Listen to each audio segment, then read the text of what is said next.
Hello everyone, જય શ્રી કૃષ્ણ. તો આજે હું બનાવવાની છું મિક્સ કઠોળ બપોરે લંચ માટે, અને રાઈસ અને રોટલી ને સલાડ એ બધું હું તમને બતાવીશ. તો આજે પ્રોટીનવાળી ડીશ કહેવાય. મિક્સ કઠોળ એ હેલ્ધી કહેવાય, એટલા માટે હું એ બનાવવાની છું. તો હું તમને આજે એ રેસીપી આપીશ, તો તમે વિડીયો છેલ્લે સુધી જોજો ગાઈઝ. તો ચલો ફટાફટ બનાવીએ, અને અત્યારે લંચનો ટાઈમ જ થઈ ગયો છે.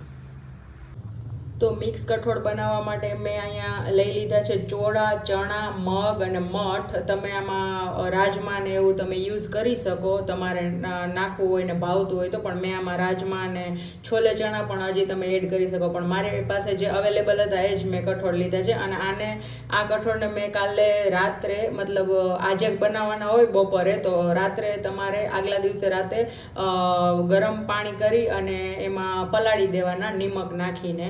હવે હું આને બાફી લઈશ, પછી હું તમને બતાવીશ કે હું કઈ રીતે બનાવું છું એ. તો અહીંયા આપણું કઠોળ પણ બફાઈને રેડી થઈ ગયું છે. તમે જોઈ શકો છો એકદમ લચકા જેવું, અને શાક પણ આપણે લચકા જેવું જ બનાવવાનું છે. અહીંયા મેં કઢાઈમાં તેલ મૂકી દીધું છે ગરમ થવા માટે, અને આ આપણે જોશે કઠોળ બનાવવા માટે. તો અહીંયા છે 8 થી 10 કળી લસણની જે મેં ખાંડી લીધું છે, ટમેટું, ડુંગળી, રૂટીનના મસાલા, અને એક સૂકું લાલ મરચું અને લીમડાના પાન. તો હવે આ તેલ ગરમ થઈ જાય પછી આપણે એક એક મસાલા એડ કરી અને આપણે બનાવશું. તો પહેલાં તો તેલ ગરમ થઈ જાય એટલે આપણે એમાં એડ કરશું રાઈ.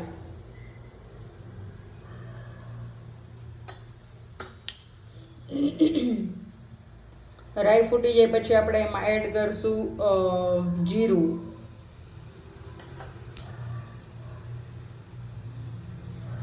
પછી આપણે એમાં એડ કરશું મીઠા લીમડાના પાન અને આ મરચું છે એ. જીરું આપણે ફૂટવા દેશું, જીરું ફૂટી જાય પછી.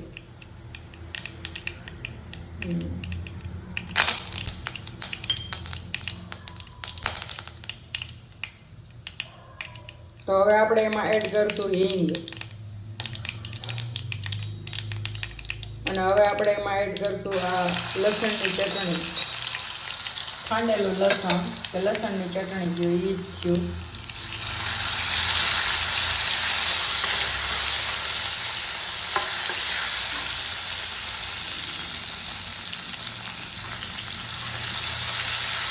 હવે આપણે આને 2 મિનિટ સુધી આવી રીતે ચડવા દઈશું. અને પછી હવે આમાં તમે મરચાં હોય ને, મરચાં એ પણ એડ કરી શકો, પણ હું જ્યાં રહું છું ત્યાં મરચાં મળતા નથી, એટલે લવિંગિયા મરચાં કે એવું યુઝ કરી શકો. પણ મેં આમાં નથી મરચાં એડ કર્યા. અને જો ઓલા આપણે આવતા હોય મરચાં એ એડ કરવા હોય તો તમે કરી શકો, પણ હું જ્યાં રહું છું ત્યાં મરચાં મળતા નથી. તો તમે કમેન્ટ કરજો તમને ખબર હોય તો કે હું ક્યાં રહું છું, કે એવું કયું સિટી છે કે જ્યાં મરચાં મળતા નથી. તો હવે આપણે એમાં એડ કરશું ડુંગળી.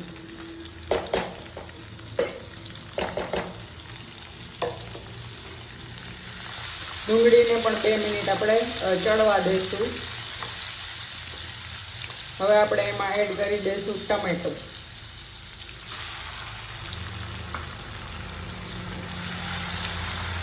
હવે આને ગ્રેવીને છે ને તેલ છૂટું પડે ને આ ગ્રેવીમાંથી, ત્યાં સુધી આપણે એને ચડવા દઈશું. હવે આમાં હું નિમક નહીં નાખું, કારણ કે નિમક મેં કઠોળ બાફવામાં નાખ્યું હતું અને લસણ ખાંડતી વખતે પણ નાખ્યું હતું, એટલે હું નિમક આમાં નહીં એડ કરું. તો તમે જોઈ શકો છો ગાઈઝ કે આમાંથી ગ્રેવીમાંથી તેલ છૂટું પડી ગયું છે. તો હવે આપણે એમાં એડ કરશું બધા સૂકા મસાલા. તો સૌથી પહેલાં આપણે એમાં એડ કરશું હળદર નામની. પછી આપણે એમાં એડ કરશું ધાણા જીરું.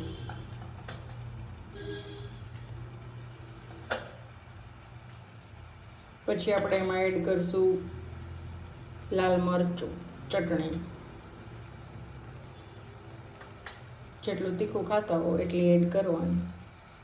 પછી એમાં આપણે એડ કરશું થોડો એવો પતલો ગરમ મસાલો, બસ.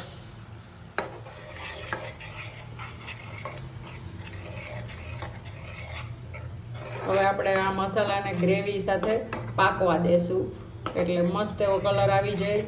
અને પછી પાછું 2 મિનિટ સુધી આપણે પાકવા દેશું એટલે પાછું તેલ છૂટું પડશે અને પછી આપણે એમાં એડ કરશું આ બાફેલા કઠોળ. એકદમ હેલ્ધી ડીશ છે આ, તમે ટ્રાય કરજો. હેલ્ધી રેસીપી છે, મતલબ પ્રોટીનથી ભરપૂર અને એકદમ હેલ્ધી, બહુ મજા આવે. તો 2 મિનિટ સુધી હું આને ચડવા દઉં, પછી હું તમને બતાવું કે આમાંથી તેલ છૂટું પડી જાય એટલે પછી આપણે એમાં કઠોળ એડ કરશું. તો જુઓ ફ્રેન્ડ્સ, ગ્રેવીમાંથી તેલ છૂટું પડવા માંડ્યું છે આવી રીતે સાઈડમાં. તો હવે આપણે એમાં એડ કરી દઈશું આપણા બાફેલા જે કઠોળ છે એ.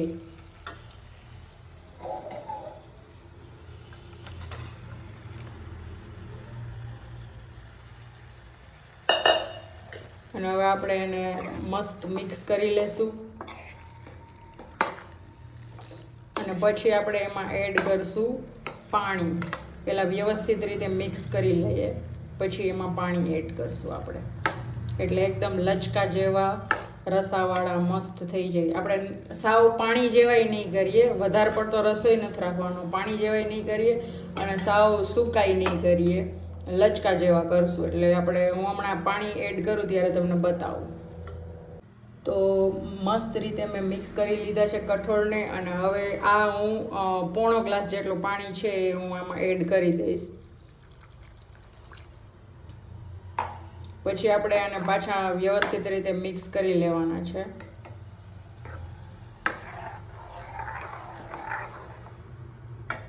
આવી રીતે. અને પછી આપણે આને 3 થી 4 મિનિટ સુધી આપણે એને ચડવા દેશું, એટલે પાણી મસ્ત રીતે ભળી જાય કઠોળમાં, ગ્રેવીમાં, બધામાં, શાકમાં. એટલે પછી આપણે એને લાસ્ટમાં આપણે ધાણા ભાજી નાખી અને પછી આપણે ઉતારી લઈશું. અત્યારે 3 થી 4 મિનિટ હવે આને આપણે ચડવા દેશું, એટલે બધું સારી રીતે મસાલા અને બધું મિક્સ થઈ જાય. તો આપણું શાક બનીને તૈયાર થઈ ગયું છે.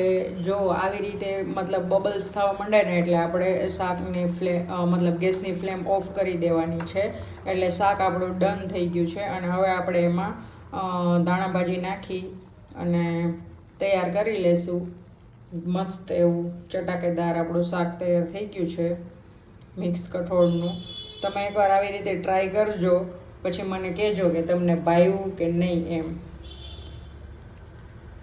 તો જો ફ્રેન્ડ્સ, આપણું શાક બનીને તૈયાર થઈ ગયું છે અને હમણાં હું તમને બતાવું કે આજના લંચમાં મેં શું બનાવ્યું છે એ. તો આ છે આપણું મિક્સ કઠોળનું શાક બનીને તૈયાર થઈ ગયું છે. અહીંયા છે આપણી રોટલી, અહીંયા છે કેરી, ભાત બની ગયા છે, છાશ છે અને સલાડ છે. તો આ છે આજનું મારું બપોરનું મેનુ. તો તમે બધા કહેજો કે તમે શું બનાવ્યું છે લંચમાં એ. તો જમીને પછી મળું. તો ફ્રેન્ડ્સ, અત્યારે જમી અને ફ્રી થઈ ગયા છીએ અને તમને પણ મારો આ રેસીપી વિડીયો ગમ્યો હોય તો લાઈક કરજો, શેર કરજો, સબસ્ક્રાઈબ કરજો અને હા, તમે પણ લંચમાં શું લીધું એ મને કમેન્ટ કરજો. આવજો.